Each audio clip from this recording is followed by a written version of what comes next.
So next week, my daughter comes to visit for a week, and she's bringing her boyfriend who's never met me, and he's never left Florida.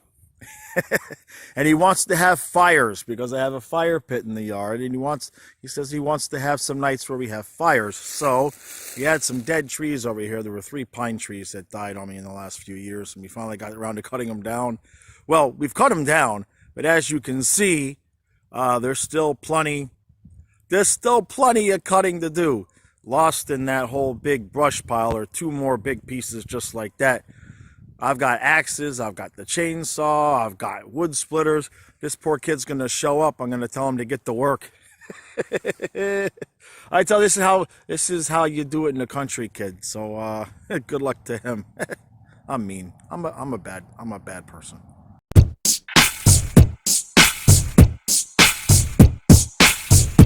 Let's go Panthers! Let's go Panthers! Let's go Panthers! Let's go! Go! Puck drop. And 3, 2, 1. Let's go Panthers! Let's go Panthers! Let's go Panthers! Let's go!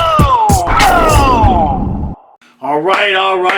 We got the Kraken tonight going for the NHL all-time record for home wins to open up a season. Beautiful thing. We got Chris Drieger and Spencer Knight. Who saw that coming? Who saw that one coming tonight? In terms of like last season, you wouldn't have been able to call it. But anyway, here's the point. The point is last night, just throw it out the window. Don't even worry about that. Now, they did at least make one move, which pretty much proves that the coaches watch my videos and take the advice that Stu and I dish out. Max and Mammon out. Heponiemi got called up, got on the plane, boom. He's inserted into the third line tonight, which is still, why we're not having Reinhart center the third line. I guess we're short so many guys at some point. He's got to play because he's a roster player. So, but the top 2 lines look interesting. You got Bennett with Huberdeau and Tippett. So Tippett gets a shot up at the top line, which he'd obviously never get with Barkov here, because I'm pretty well convinced that Barkov thinks Tippett smells funny or something, because they won't let those 2 near each other. So we'll see how that works out tonight. Spencer Knight, could we just not allow a goal in the first shot? I don't think that's asking too much. Maybe it's just me. Live streaming the entire game. This is going to be a beautiful thing. Let's get a big 2 points and the record.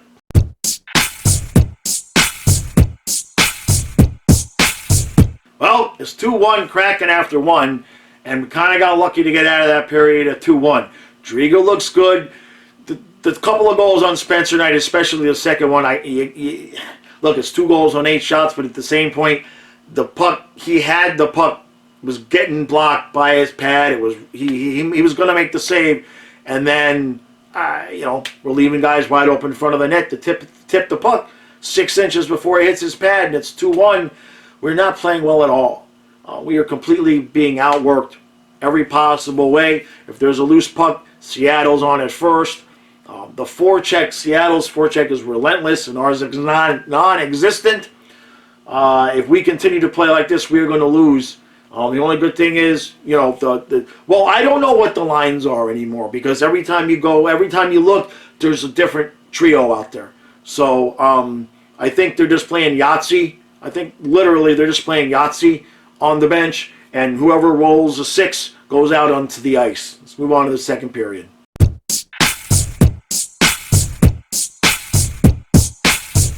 Well, it's still 2-1, and we're going to start a drinking game here tonight. I'm doing the live stream, doing the entire game, and I believe that everybody on the live stream, if we took a shot with every different line combination, I think the entire stream would be dead from alcohol poisoning at this point. Now, we did pick up the play a little bit. We're not completely getting outworked on every board battle, but Seattle, in a hockey sense, Seattle is absolutely kicking our ass. The score is only 2-1, but in terms of on-the-ice product, it's not close. But that being said, I haven't seen the same line combination twice in the second period. And it's fun at this point because every damn shift, I'm telling you, they're just playing Yahtzee. And look, it's seriously affecting the chemistry. The passes are off. This is not good. This is not good. This is like a panic type reaction from our coach. I don't want things to get so bad that it becomes evident that we need to get rid of him. But really, really, really, really starting to see, I think come playoff time, we are going to regret sticking with this guy. Not that everything is his fault, but at the same point, he's going to get completely obliterated. He's going to get completely outcoached in the playoffs. And we're running out of years to waste. And I don't want Tortorella, Tortorini, Torts, but we.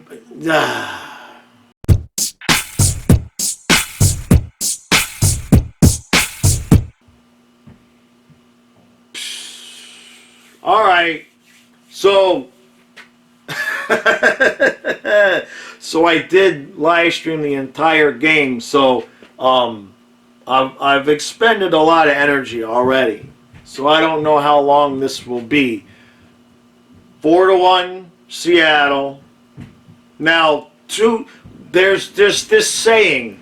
I'm a coach, right? I help people with life and relationships and stuff, and there's a saying that you tell people that both things can be true when the man and the woman are fighting about something and they're saying but this, and I look at them and say both things can be true.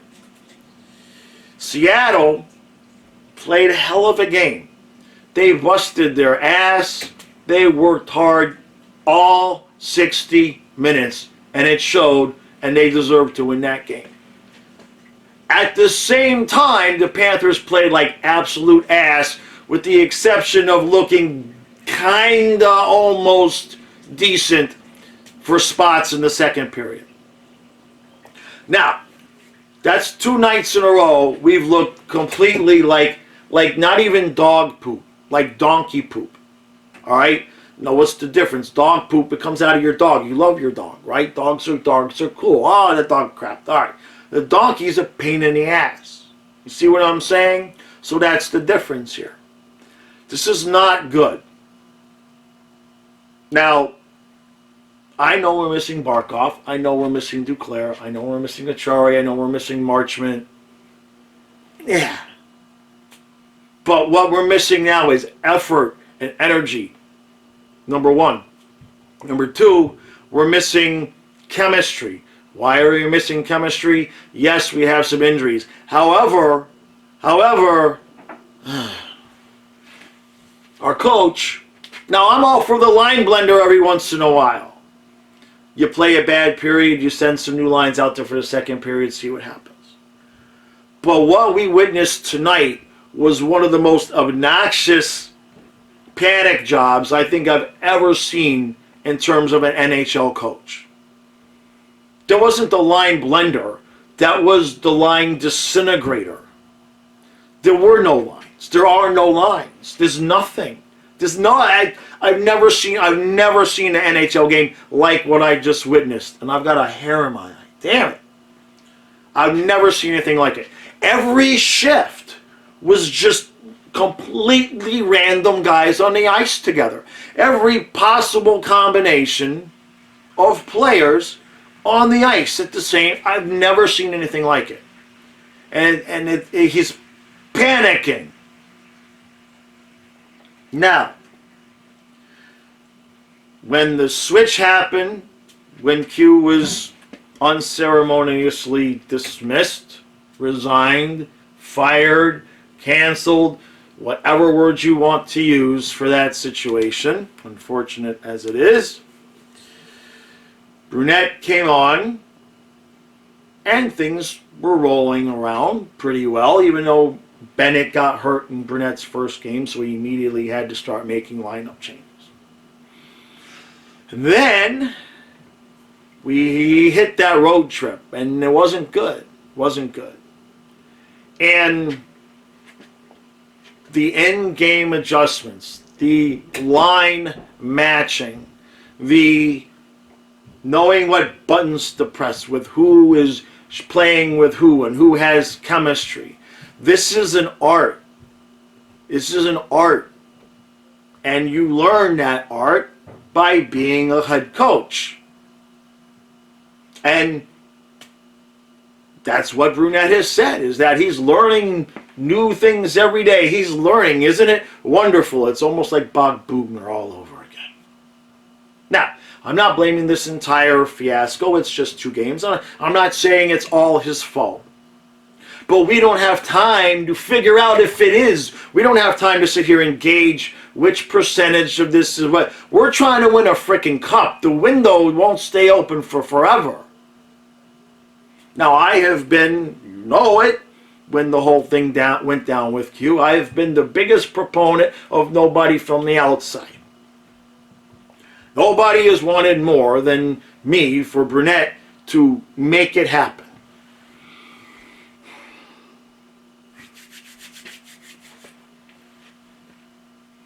But we're going to run out of time. We're going to run out of time to make that call.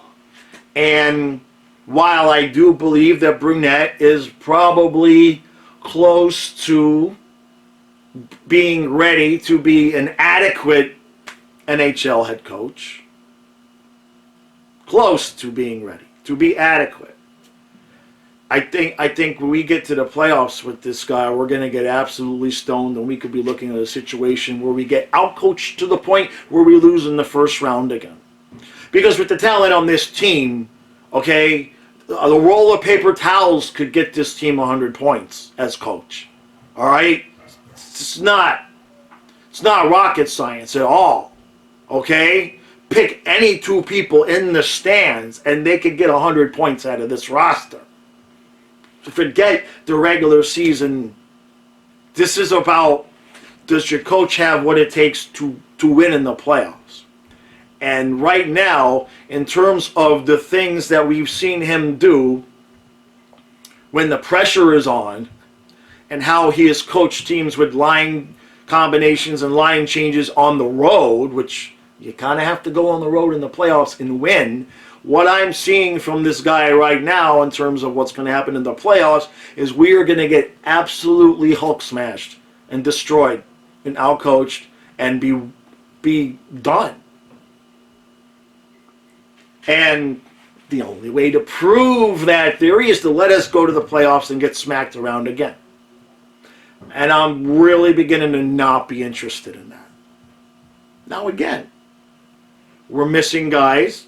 And it's not completely the coach's job to put a lighter under these players' ass. And I'm watching out there as Huberdeau is, this kid. You know what? I cracked a joke one of the nights before about Huberdeau and his passing. And I said, when Huberdeau goes to re-sign with the Panthers, we'll say, no thanks, we'll pass. When Huberdeau is playing and giving effort and playing to the capability that we know he can, he is this team's best player, in my opinion. However, that's not what we're seeing on the ice right now. We're seeing a lackadaisical, sometimes effort, sometimes not, laughing it up with Drieger after Drieger stoned him. I saw him, smiling and laughing as he's going to the bench. At one point we were losing 2-1, and he looked at the bench. They panned the Panther bench. Watch my live stream at some point during the second period, I believe it was.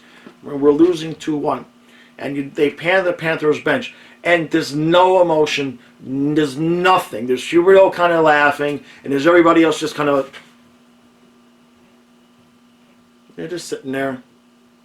There's no emotion. Nobody's talking to each other. Nobody's discussing what happened, what they're going to do. The coaches, they got nice suits. The coaches are well dressed, clean shaven, beautiful. But are they hockey coaches? Are they going to get this team where with this roster, there's one thing that matters with this team, and that's, can they win a cup? This roster is not put together to win a round, maybe two, and go, ah, shucks, we'll get them next year.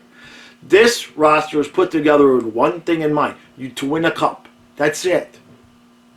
Now, it's nobody's fault in the organization. The thing that happened with Q did. But it did happen. And I think we're running out of time to make this call. And do I think he should be fired? No, you just move him back where he was. Have somebody else coach the power play, please. All right? But I really feel like it's time to make a move. I feel like if we wait too much longer, it's going to be too late in the season. And this guy has shown me absolutely nothing in terms of being the guy that's going to be able to go on the road to Washington, to New York, to Carolina, and coach a team to a victory on the road. No. And it pains me to say that, because I was one of the biggest supporters of saying, keep it all in-house, keep it all in the family. But this guy's not ready. He's just not ready. We have to face it. And this is not a one game. I want to see one freaking comment about, oh, as soon as they lose, just fire the coach. We've been watching this situation as it progresses. We've been thinking about, well, maybe, back and forth. But I think these two games, I think I've seen enough. He could easily grow into the job and be a guy that 2 or 3 years down the road has grown with your team and is a good NHL coach. But that's not the situation we're in. It's not. We are going to waste what's left of the core with Barkov and Huberdeau and these guys. We're going to waste it if we don't roll the dice and get somebody in here. Not Tortorella, not Tortorini, not Torty. Tortish, whatever you want to call him. My brother hates it when we call him Torts. So no torts. No. Now he's pissed off even more.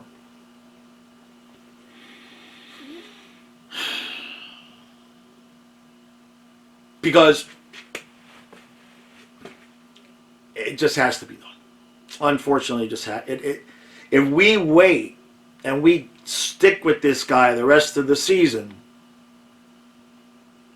based on what we've seen, there cannot be anybody, please, there cannot be anybody that has seen what he has done and thinks it's a good idea at this point that, yes, he's shown us that he has what it takes to make us a cup champ, to get us through the playoffs. No.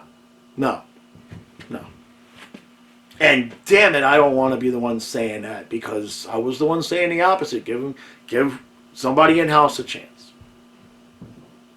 And you look at the lineup tonight, and the only way we were going to win this game was with if anybody had won, like, pick the team up and put it on their back with individual effort, because every shift is different guys.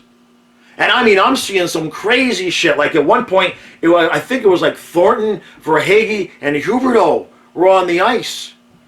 And you could say it's line changes, and some of it is, but they're on the ice for 30, 40 seconds at a time together. And then the next guy's, it's a disaster. It's a disaster in terms of player management. We are still winning games because our talent level is so good, and we are so deep, and Bobrovsky has been batshit out of his mind crazy. That's why we're winning games. It's masking the part where we need a coach. We need a coach. And I'm not going to sit here and, Spencer Knight.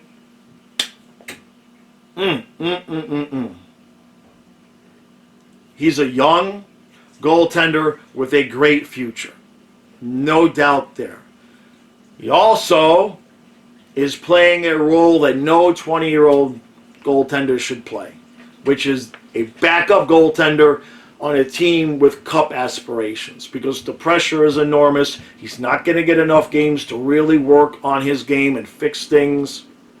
He looks uncomfortable as hell handling the puck behind the net. There was, 2, 3, 4 times tonight that he almost gave the puck away and did give it away one time? I've been saying that all year long. Leave the damn puck alone, Spencer. Just let it go. It'd be better if you were just staying in net and letting it go. How many times do you see him behind the net? He gets the puck and he freezes. He's stuck. He doesn't know where to go with the puck.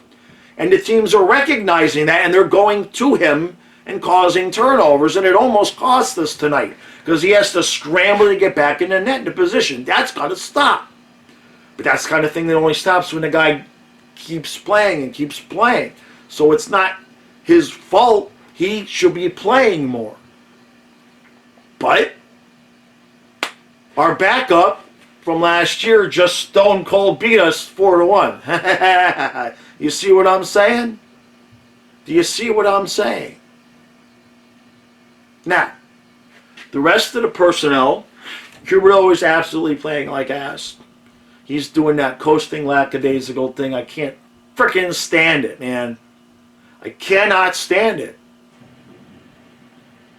Verhaeghe tried to do his thing and, do as much as he could. Thornton looked serviceable out there in spots. But again, jeez, he's got different line mates every shift. Tippett can't hit the frickin' net. He had a good goal the other night. It looked like the puck went off the heel of his stick, but whatever, man. You're in prime position. Wide. Ekblad, he started off the season looking halfway decent. He didn't look so bad. He looked pretty good. But it's almost like, in some spots, it's almost like the second coming of Yandel here. He's been mishandling the puck a lot. And I completely agree with Stu at this point. You got to break up Ekblad and Uyghur. The two of them together, it's too much chaos. It's too much chaos. They both want to be the freaking superstar. That's got to happen. And Luostarinen has kind of, that situation has slowed down a little bit. I think because every night, every shift, it's different guys. The line combinations are just bad. It's just bad. It's just bad. Damn! And we almost had we would have had the record tonight. Tonight was the record. I know Stu's pissed. My brother's pissed. People on the stream were pissed. Because this is the team we should beat. You want to talk about last night with Washington? All right, whatever. Fine. But this effort at home with the record on the line, this is the effort that this team gives? Are you freaking kidding me? Bad. That's bad. And it starts at the top. It starts at the top. Just slide him right back to assistant coach. Let's get somebody who knows how to win hockey, who already knows how to win hockey games. Not that's learning on the job. Bring a guy in that's not going to change everything, although, look, let's face it. The power play needs to be changed. The defensive pairs are questionable because we keep putting Carlson in with Montour, even though Connauton was doing well. I don't know if Connauton's hurt, what the deal with that is. And Brunette is changing the systems by proxy, by default, because he's screwing up the lines. And I know we're missing guys. But that third line should be Hornquist with Luostarinen and Vetrano. Joe, I know we got an assist tonight. I get it. But in terms of chemistry-wise, you can't put Joe out there with... and Mammon. Don't even get me started about Mammon. That's the other thing. We call up Heponiemi, and we still put Mammon on the ice, who's almost as useless as a brick. If you just threw a brick out on the ice, it might trip somebody. Other than that, Mammon's completely freaking useless. And I don't know what happened. The last time he was with us for a spot, he looked halfway decent. He looked like a kid that was going to come up and maybe be something. Now he just looks like a freaking baked potato on skates. And you got him and Thornton on the ice. It's like loaded potatoes on ice at the same time. It's beautiful. All right, that's enough. Video's long enough. This is crap. It sucks because you have to go all the way back now. We wanted to give it a chance to have in-house. We wanted to give Brunette a chance. Wanted to have it, but this has got to be done now. This experiment has to be done. All right, look at the division. Okay, we're one pancake away from third place and a pancake and a waffle away from fourth. The division is tight. We could blow this. There's no guarantees here. We got to stop putzing around. We need a coach. We need a coach.